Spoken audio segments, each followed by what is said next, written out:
नमस्कार students corner या YouTube चॅनलवर सर्वांचं हार्दिक स्वागत। काही दिवसांपासून आपल्या चॅनलवरती व्हिडिओ येत नव्हते। आता लक्षात घ्या की बीएड सीईटी असेल, त्याचबरोबर एलएलबी सीईटी असेल, या प्रवेश प्रक्रियेसंदर्भात अगदी कॉलेजमध्ये ॲडमिशन मिळेपर्यंत प्रॉपर माहितीपर व्हिडिओ पुढील काही दिवसांपासून लक्षात घ्या की आजपासून पुढील काही दिवसांमध्ये आपल्या चॅनलवरती अपडेट होणार आहे। तर आजचा महत्त्वाचा व्हिडिओ म्हणजेच बीएड सीईटी असेल तर या सीईटी संदर्भात अनेक कॅन्डिडेट आहेत, तर यांना निकालाची उत्कंठा लागलेली आहे।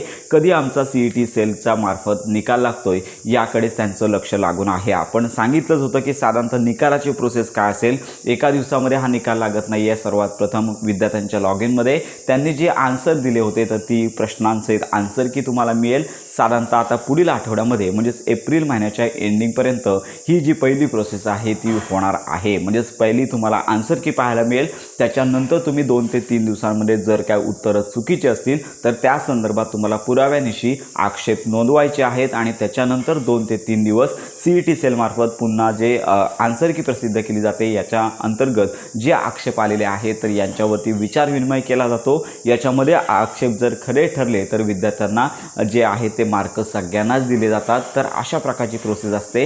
साधारणतः एप्रिल एंडिंगला जर आन्सर की प्रसिद्ध होत असेल तर पुढील 2 ते 3 दिवस अजून लागणार आणि साधारणतः पर्सेंटाईल वाईज निकाल मे महिन्यामध्ये साधारणतः पहिल्या ते दुसऱ्या आठवड्यापर्यंत प्रसिद्ध होऊ शकतो। तर एकच महत्त्वाची बाब आहे की सीईटीच्या निकालासंदर्भात कन्फर्म अशी तारीख नाही आहे। तर मागील वर्षी साधारणतः एप्रिल महिन्याच्या अखेरपर्यंत पहिली उत्तरपत्रिका आहे विद्यार्थ्यांच्या लॉग इनमध्ये उपलब्ध करून देण्यात आली होती, तर अपेक्षित आहे यावर्षी देखील याच कालावधीमध्ये उपलब्ध होऊ शकते। तर ही आताची अपडेट आहे, तारीख निश्चित नाही आहे, पण आपण या संदर्भात प्रत्येक वेळी खात्रीशीर माहिती देणार आहोत। तर अशा प्रकारे आठवड्याचा कालावधी यासाठी लागतो आणि लगेचच निकाल लागल्यानंतर कॅप प्रोसेस सुरू होत नसते, त्याच्यासाठी पुन्हा वेळापत्रक येतं आणि साधारणतः जून महिन्यामध्ये ही कॅप प्रोसेस आहे ती सुरू होणार आहे। आणि अनेक विद्यार्थी 1 वर्षाच्या बीएड संदर्भात प्रतीक्षित होते, तर आपण त्यांना सांगत आहोत अजून तरी 1 वर्षाचं बीएड झालेलं नाही आहे।